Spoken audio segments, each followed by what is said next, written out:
সুপ্রিয় দর্শক, আসসালামু আলাইকুম। বাংলাদেশের বেশিরভাগ নামাজি ব্যক্তি মসজিদে রাজনৈতিক নেতাদের একটি কাজকে খুবই অপছন্দ করেন। সেটি হলো জুমার দিন মসজিদে খতিব সাহেবকে উপেক্ষা করে রাজনৈতিক নেতারা যদি কোনো বক্তব্য দেন, সেটা মুসল্লিরা একেবারেই নিতে পারেন না। আমি যেখানে বসবাস করি মোহাম্মদপুর, সেখানে একটি মসজিদে একবার একটি ঘটনা ঘটেছিল। জামাতের নায়েবে আমির এটিএম আজহারুল ইসলাম মসজিদে খতিবকে উপেক্ষা করে বক্তব্য দিতে উঠেছিলেন এবং মানুষের তীব্র প্রতিবাদ জানিয়েছিলেন এবং শেষ পর্যন্ত এটিএম আজহারকে বক্তব্য থামাতে হয়েছিল এবং তিনি বক্তব্য দিতে পারেননি। মুসল্লিদের প্রতিবাদের মুখে তার বক্তব্য থামাতে হয়।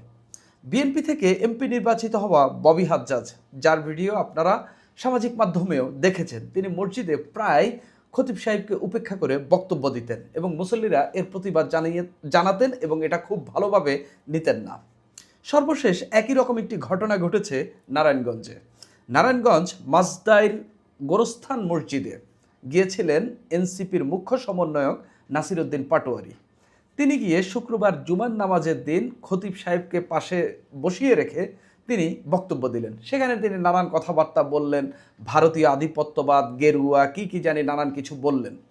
মুসল্লিরা খুবই খেপলেন বলতে এর প্রতিবাদ জানালেন। মুসল্লিরা বলছেন যে তারা ইমামের বক্তব্য শুনতে এসেছেন, খতিবের বক্তব্য শুনতে এসেছেন, কোনো রাজনৈতিক নেতার বক্তব্য শুনতে আসেননি। নাসির উদ্দিন পাটোয়ারি বক্তব্য দিলেন এবং মুসল্লিরা এর প্রতিবাদ জানালেন। এ নিয়ে সেখানে ব্যাপক হট্টগোল বেঁধে গেল এবং মসজিদের মধ্যে জুমার দিনে বিশৃঙ্খল পরিস্থিতি তৈরি হয়ে গেল। নাসির উদ্দিন পাটোয়ারি শেষ পর্যন্ত ছবি তুলে সেখান থেকে নামাজ শেষ করে বেরিয়ে এলেন তার দল বল নিয়ে এবং সেখানে এমন ঘটনা ঘটলো, ধাক্কাধাক্কি এবং বিশৃঙ্খলতার মধ্য দিয়ে মসজিদের কাচ ভেঙে গেছে, সেখানে দুইজনের পাও কেটে গেছে এবং তাদেরকে চিকিৎসাও দিতে হয়েছে। এখন সমস্যাটা এমন জায়গায় পৌঁছে গেছে যে মসজিদে অনেক মানুষ আসে যাদেরকে টাকা দিয়ে আনতে হয় না। এই লোকগুলো নামাজ আদায় করতে যান, আল্লাহর কাজ করতে যান, আল্লাহ যেভাবে নির্দেশ দিয়েছেন তা করতে যান।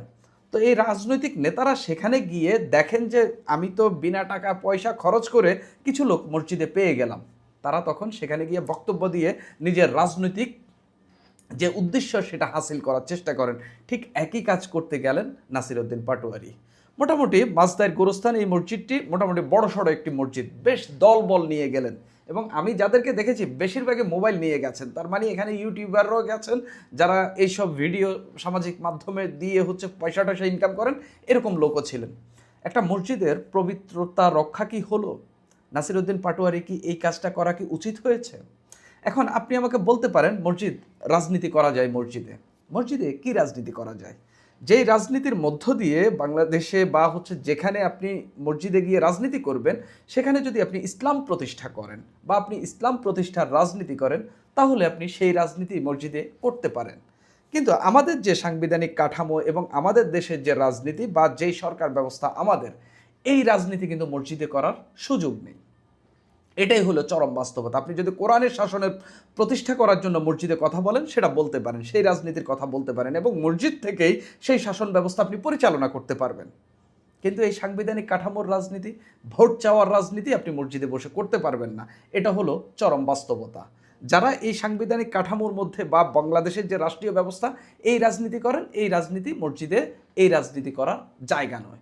আপনি ইসলাম প্রতিষ্ঠার রাজনীতি, যারা ইসলাম প্রতিষ্ঠার রাজনীতি করেন তারা মসজিদে বসে সেই ইসলাম প্রতিষ্ঠার রাজনীতির কথা বলতে পারেন। অর্থাৎ নাসির উদ্দিন পাটোয়ারি শুধুমাত্র ভোটের রাজনীতিতে গেছেন এবং তিনি তার দল যে রাজনীতি করেন সেই রাজনীতির উদ্দেশ্য নিয়ে সেখানে গেলেন। না হলে তো সেখানে তার বক্তব্য দেওয়ার কিছু নেই। ভারতীয় ইস্যু নিয়ে তিনি যেসব কথা বলেছেন এগুলো পলিটিক্যাল বিষয়।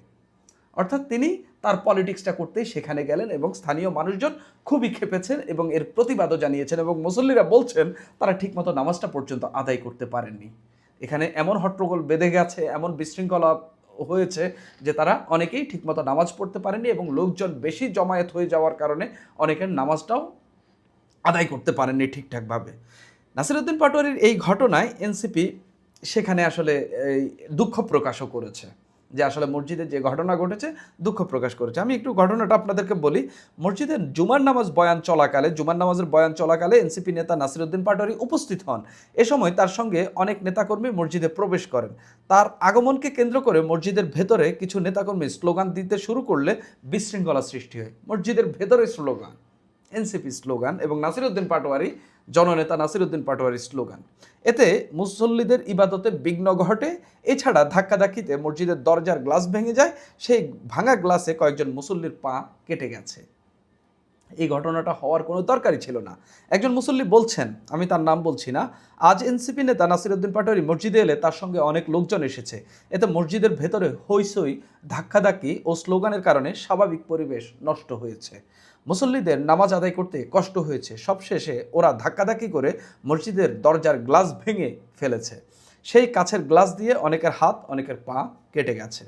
এর আগে জুমার নামাজে খুতবার আগে মসজিদে বক্তব্য দেন নাসিরউদ্দিন পাটোয়ারি। তিনি বলেন, মুসলমানরা যদি সজাগ না থাকে তাহলে ভবিষ্যতে বাংলাদেশের বিরুদ্ধে যেসব হুমকি ষড়যন্ত্র আসছে তা মোকাবেলা করা সম্ভব হবে না। তাই সবাইকে মসজিদে আসতে বলি যাতে সবাই মসজিদমুখী হন। ভালো বক্তব্য, কিন্তু এখানে ভারতের গেরুয়া, তারপরে এখানে আরও নানান কথা, ভারতে যে নির্বাচন হয়েছে সেই নির্বাচনের ফলে গেরুয়া পতাকা বাংলাদেশে চলে এসেছে, এটাকে ঠেকাতে হবে, নানান কথাবার্তা তিনি সেখানে বললেন, যেটা একদম কমপ্লিটলি পলিটিক্যাল এবং যেটা ভারতের সঙ্গে আরও বিদ্বেষ তৈরি হওয়ার মতো কথাবার্তা।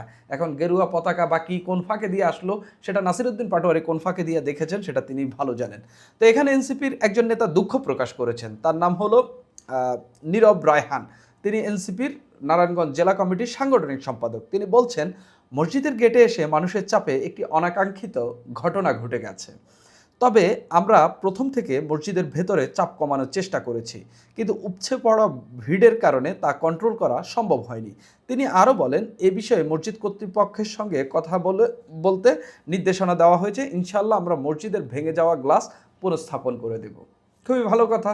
মসজিদে যা ভাঙছে আপনারা এটা হয়তো আর একটু বেশি করে দিবেন। খারাপ গ্লাসটা ভেঙেছে, হয়তো ভালো গ্লাসটা লাগিয়ে দিবেন। যে মুসল্লিদের নামাজ পড়তে অসুবিধা হয়েছে, যে মুসল্লিদের অনেকেই নামাজ পড়তে এসে ফিরে গেছেন, তাদেরকে কি করবেন? তাদের যে কষ্টটা হয়েছে সেটা কিভাবে ফিরিয়ে দিবেন?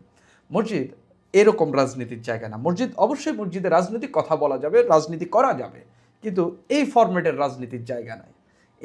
এইখান থেকে আমি বলতে চাই যে মসজিদে আপনি কিছু মানুষের জমায়েত হয়, সেটাকে ব্যবহার করার জন্য বা সেটার সামনে আপনি বক্তব্য দিয়ে কিছু হাসিল করার জন্য আপনি যদি মসজিদে গিয়ে রাজনীতি করার চেষ্টা করেন, সেটা একেবারেই অসৎ উদ্দেশ্য, খুবই বাজে উদ্দেশ্য। আপনি মসজিদে সাধারণ মুসল্লির মতো যেতে হবে। সাধারণ মুসল্লির মতো গিয়ে আপনি যদি সেখানে জ্ঞানে গর্বে সেরকম আলেম ওলামা হন, আপনি দুটি কথা বলতেও পারেন, কোরআন হাদিসের আলোকে আপনি আলোচনাও করতে পারেন। আপনি সেরকম গুরুত্বপূর্ণ ব্যক্তি হলে এবং যদি আপনি ইসলাম প্রতিষ্ঠার রাজনীতি করেন, সেই রাজনীতির কথা আপনি সেখানে বলতেও পারেন, কিন্তু এর বাইরে অন্য কথা সেখানে বলা যাবে না। মসজিদে আপনি ইমামতি করার ক্ষেত্রে, তারপরে বয়ান দেওয়ার ক্ষেত্রে সব কিছুর একটা ডেকোরাম রয়েছে। যে জ্ঞানী ব্যক্তি সে বক্তব্য দেবে। এখন নাসিরউদ্দিন পাটোয়ারির চেয়ে কি ওই খতিব কি কম জ্ঞানী? ধর্মীয় জ্ঞান কি নাসিরউদ্দিন পাটোয়ারির বেশি? তাহলে তিনি কি অর্থে সেখানে বক্তব্য দেন? এগুলো আমাদেরকে আরেকটু বিবেচনা করতে হবে আর কি। এগুলো খুবই ছোট ইস্যু, কিন্তু আমরা প্রায় দেখি মসজিদে এই রাজনীতিগুলো চলে। আমি আমার এলাকার মসজিদেও দেখেছি চেয়ারম্যানরা এসে বক্তব্য দেন। আমি নিজেও প্রতিবাদ জানিয়েছি বেশ কয়েকবার যে এরকম বক্তব্যের জায়গা এটি না। আপনি এখানে ভোট চাইতে পারেন না, বা ভোটের রাজনীতি করতে পারেন না, বা হচ্ছে এই যে এই কাঠামোর রাজনীতি মসজিদের জায়গা না। আপনি মসজিদের বাইরে দাঁড়ান, সেখানে আপনি মুসল্লিরা বের হওয়ার সময় আপনি আপনার রাজনীতির কথা বলেন, লিফলেট বিতরণ করেন, কিংবা হচ্ছে তাদেরকে বোঝানোর চেষ্টা করেন। আপনার জাতীয়ভাবে যে রাজনীতি সেটা দেখে যদি মানুষ আকৃষ্ট না হয়, মসজিদে কথা বলে আপনি আর কি আকৃষ্ট করবেন? মানুষ জানে কোন রাজনীতির সঙ্গে যুক্ত হবে, কাকে ভোট দিতে হবে, মানুষ সেটা জেনে বুঝেই দেয়। এবং বাংলাদেশে আলটিমেটলি কোনো কিছুই পরিবর্তন হয় না। আমরা তো খুব ভালো মানুষ ডক্টর মোহাম্মদ ইউনূসকে এনে বসিয়েছি, আমরা দেখেছি, যিনি একজন নন পলিটিক্যাল ব্যক্তি ছিলেন, যার কোনো অসৎ উদ্দেশ্য থাকবে না আমরা জেনেছিলাম, কিন্তু সেই লোকটি আমাদেরকে সুশাসন দিতে পারেনি, এবং যার অব্যবস্থাপনার কারণে এখন আমাদের শত শত শিশু মৃত্যুর মুখে ঢলে পড়েছে এবং বেশ কয়েকজন মারা গেছে। অর্থাৎ এই দেশে আসলে আপনি যাকেই বসান তারা ওই একই ধরনের আচরণ করবে, এবং মানুষ এটা জানে। সেই জায়গা থেকে আপনি মসজিদকে রাজনীতির কেন্দ্র বানায়েন না। আপনি মসজিদটাকে পবিত্রতা এবং মুসল্লিদের নামাজ আদায়ের স্থান হিসাবে এটা ছেড়ে দেন, এবং এটার পবিত্রতা নষ্ট করাটা আসলে খুবই বাজে কাজ হবে। সত্যিকারের রাজনীতি যদি ইসলাম প্রতিষ্ঠার রাজনীতি হয় আপনি করেন। সুপ্রিয় দর্শক, এখন এই পর্যন্তই।